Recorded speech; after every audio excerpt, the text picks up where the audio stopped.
বন্ধুরা, বছর ঘুরে চলে এলো আবার শবে বরাত। সামনে কিছুদিনের মধ্যে স্পেশাল দিনটা, আর ঘরে ঘরে জামাই আপ্যায়ন হবে। আর জামাই আপ্যায়নের জন্য এরকম একটা হালুয়া রাখতেই পারো। আর হালুয়া বানানোটা খুবই সহজ, দেখতে ভীষণই সুন্দর। এই স্পেশাল শবে বরাতে স্পেশাল হালুয়াটা জামাইয়ের মন একদম খুশিতে ভরিয়ে দেবে। টেবিলের ওপরে এরকম ডিজাইনের হালুয়া প্লেট ভর্তি থাকলে আর চোখ ফেরানো যাবে না। 7 থেকে 10 রকমের হালুয়া আমরা শবে বরাতে বানিয়ে থাকি। তার মধ্যে সবথেকে স্পেশাল হালুয়া হচ্ছে এই গাজরের হালুয়াটা। গাজরের হালুয়া তোমরা সবাই বানিয়ে খেয়েছো, কিন্তু আজকে আমি একেবারে অন্য ধরনের বানিয়ে দেখাবো। তাই তো হালুয়াটার নাম রেখেছি জামাই আপ্যায়ন হালুয়া। চলো বন্ধুরা, ঝটপট শুরু করা যায়। গাজরটাকে মিহি করে কেটে নিয়েছি। তারপর সেদ্ধ করার জন্য একটা কড়াইয়ের মধ্যে দিয়ে দিলাম 250 গ্রাম পরিমাণে গরুর দুধ। এতটাই পরিমাণ দুধ দেবে যেন গাজরটা দুধের মধ্যে ডুবে থাকে। আঁচটাকে কমিয়ে কিছুক্ষণ সেদ্ধ করে নেব। কিছুক্ষণ সেদ্ধ হয়ে গেলে একদম গাজরের কালারটা চেঞ্জ হয়ে যাবে। আর তার সঙ্গে দিচ্ছি 1 চিমটে লবণ। মিষ্টি জিনিসে একটু লবণ অ্যাড করলে স্বাদটা ব্যালেন্স থাকে। এবার বন্ধুরা, গাজরটা পুরোপুরি হয়েছে কিনা একটু হাত দিয়ে চেক করে নেব। গাজরটাকে মিহি করে কেটে নিয়েছি, তাই খুব অল্প সময়ের মধ্যে সেদ্ধ হয়ে যায়। গাজরটা পুরোপুরি সেদ্ধ হয়ে গেছে, এবার নামিয়ে নিচ্ছি। নামিয়ে নেওয়ার পরে আমি প্রায় 5 মিনিট ঠান্ডা করে নিয়েছি। ঠান্ডা করে নেওয়ার পরে ব্লেন্ডারে ব্লেন্ড করে নেব। হাতের কাছে তোমাদের ব্লেন্ডার না থাকলে তোমরা যে কোনো উপায়ে একটু মিহি পেস্ট করে নেবে। এবার বন্ধুরা, গাজরটাকে আমি ব্লেন্ডারের মধ্যে ঢেলে নিচ্ছি। সম্পূর্ণটাই আমি একসঙ্গে ব্লেন্ড করে নেব। তোমরা 2 থেকে 3 বারেও ব্লেন্ড করে নিতে পারো। ঢাকনা লাগিয়ে চলে যাচ্ছি ব্লেন্ড করে নিতে।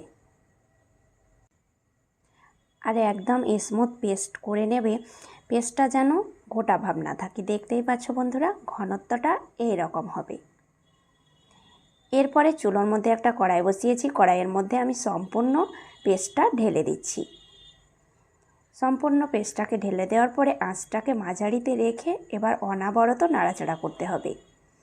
দিয়ে দিচ্ছি ফুড কালার 1 চিমটে পরিমাণে। এটা অপশনাল, তোমরা না চাইলে পাত দিয়েও হালুয়াটা বানিয়ে নিতে পারো।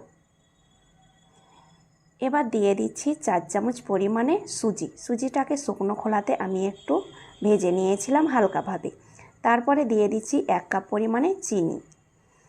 এবার চিনিটাকে ভালোভাবে নাড়াচাড়া করে নেব। চিনির পরিমাণটা আমি বলে দিচ্ছি না, তোমরা যে যেমন মিষ্টি খেতে পছন্দ করো সেই পরিমাণে চিনিটা অ্যাড করবে। ঢাকা চাপা দিয়ে আমি কিছুক্ষণ জাল করে নেব। আবারও আমি ঢাকনা খুলে একটু নাড়াচাড়া করে দিচ্ছি। দেখো বন্ধুরা, হালুয়াটা অনেকটাই জল টেনে নিয়েছে আর শুকনো ভাব হয়ে গেছে।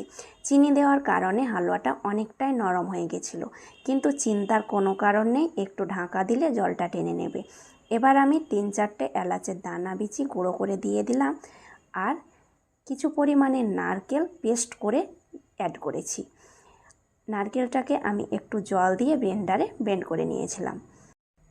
নারকেলটাকে ভালোভাবে হালুয়ার সঙ্গে মিশিয়ে নিলাম। হালুয়াটাকে কিছুক্ষণ নাড়াচাড়া করে নেওয়ার পরে এবার আমি অ্যাড করে দিচ্ছি ঘি। কড়াইয়ের মধ্যে একটু লেগে লেগে আসছে, সেই সময় আমি ঘিটা দিয়ে দিচ্ছি। এই ঘিটা দেওয়ার পরে আর কড়াইয়ের মধ্যে লেগে যাবে না।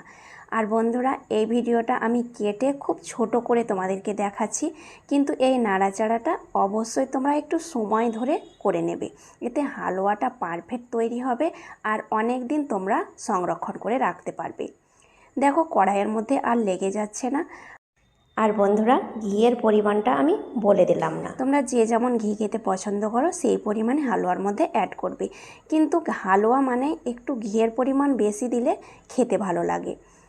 এবার বন্ধুরা দেখো, প্যান থেকে ছেড়ে ছেড়ে আসছে আর অনেকটাই শুকনো ভাব হয়ে গেছে। তাই আবারও আমি আধা চামচ ঘি অ্যাড করে দিলাম। হালুয়া নামাবার সময় আধা চামচ ঘি অ্যাড করে দিলে হালুয়ার মধ্যে ঘিয়ের ফ্লেভারটা খুব সুন্দর আসে।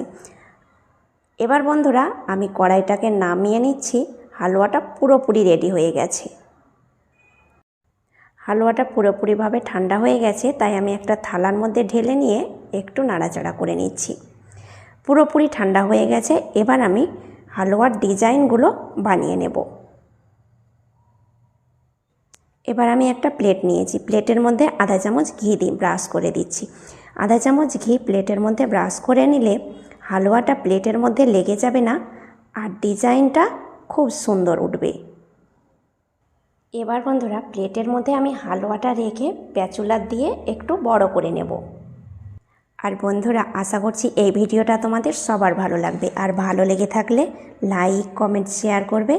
নতুন বন্ধু হয়ে থাকলে অবশ্যই চ্যানেলটাকে সাবস্ক্রাইব করবে, আর ফেসবুক পেজ থেকে দেখলে পেজটাকে ফলো করবে। ফেসবুক পেজেও নতুন নতুন ভিডিও শেয়ার করি। আর বন্ধুরা আমি 2 রকমের 2টো কুকি কাটার নিয়েছি। এই কুকি কাটার দিয়ে তোমাদেরকে ডিজাইনটা আজ বানিয়ে দেখাবো। এই কুকি কাটারে ডিজাইনটা বানানো খুবই সহজ, হালুয়াটা পারফেক্ট তৈরি হলেই ব্যাস। লাভ কুকি কাটার দিয়ে আমি একটা ডিজাইন বানিয়ে নিলাম। এইভাবেও তোমরা ডিজাইনটা বানিয়ে নিতে পারো। আর বন্ধুরা ডিজাইন বানানোর সময় কুকি কাটারের মধ্যে একটু ঘি ব্রাশ করে নেবে, তাহলে ডিজাইনটা বানানোর সময় কুকি কাটারের মধ্যে হালুয়াটা লেগে যাবে না আর খুব সহজে উঠে আসবে। এইভাবে চাপ দিয়ে কুকি কাটারটাকে বসাবে, সঙ্গে সঙ্গে উঠে আসবে। আর দেখতেই পাচ্ছ কুকি কাটারে একটুও হালুয়া লেগে নেই। এবার বন্ধুরা এই ডিজাইনটাও আমি কিছু বানিয়ে নিচ্ছি।